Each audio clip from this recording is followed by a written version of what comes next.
Hiya Peter, lovely to meet you yesterday and start doing some work on your swing. That picture there just says it all really. If you look at the far left hand side of your screen and you look at the far right hand side of your screen, that's like night and day. Before we move on to that, what I want to do is take a little look at you down the line. Big concern for me is, remember, in stack and tilt, the idea is to get the hands working up and in continuously during the takeaway. And what we see with yourself is we see a player who's trying to keep the club on the line a little bit too long, and those hands work up but they don't work in enough. So what we suggested you do there is block this sort of area here with a range mat or a head cover, whatever you want to use really, but just block that area and encourage your hands to work in more. So key thought, get the hands in. The up and behind will take care of itself, but get the hands working in more. That in turn will get the shoulders working a little bit steeper. When the shoulders are working a little bit flat like we see there, then what we're going to do is we're going to struggle to get enough extension during the backswing. And what we're seeing here from behind is a player who maintains his forward flexion for too long. So hands stay on the line, shoulders turn level, even though you're trying to get that extension and that tilted towards the target look. And remember what we said, that tilted towards the target look here is extension, not left tilt.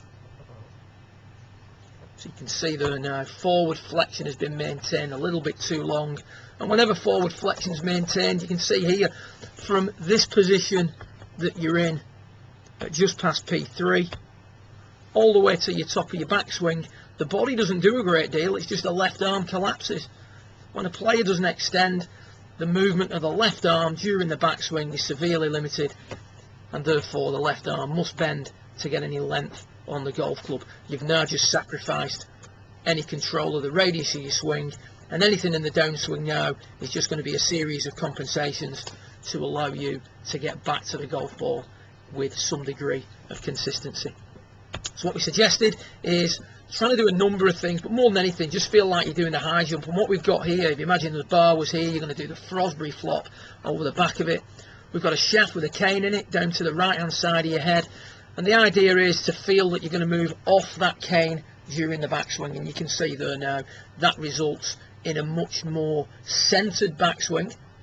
And this is early on in the piece when you're just getting used to it. More centered backswing, less maintenance of forward flexion, resulting in much cleaner contact. Now a lot of the other stuff that happens from P4 down to P7 we can work on in subsequent sessions, but I just get a feeling that if we can create this position that we see here on the far right, where the radius is massively improved, much more stable centre, I don't think you're going to have too many problems at all. And I think the other stuff from P4 to P7 is going to catch on really, really quick. So we just move you back down here now, and we can see what we're going to do. We've got the cane up the side of your head once again. This is more towards the end of your session when you're getting a little bit more familiar with things. As we go back, left shoulder works down, hands are working in, and we can see now that we're tilting to the left, which offsets the standing up.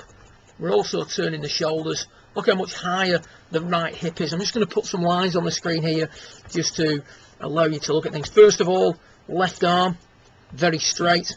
Left shoulder now is working down more. We're also extending for longer. Therefore, left arm we're able to keep straight. Accumulator 2 is now at 90 degrees. Right hip and left hip. A substantial difference between the two. Right leg working much deeper, but more importantly, very, very centered backswing position, much more straight up and down in the spine area. So really that says it all. I mean, that position you see in there on the far right hand side is the position that you want to work into, and I'm just going to get that up on the full screen just for a moment and just run it through a few times and let you watch it actually be created. Hands are got to work in, left shoulder down, turning, tilting and extending. Really, really strong move. You can see the extension working in there. Whenever a player extends properly, what you find is that that player will maintain his height much more during the backswing rather than losing his height. There's a little bit of loss of height there, but nowhere near as much as you had at the start of your session. So good luck with it. Look forward to working with you again real soon. Keep up the good work and keep working on stacking tilt. Well done.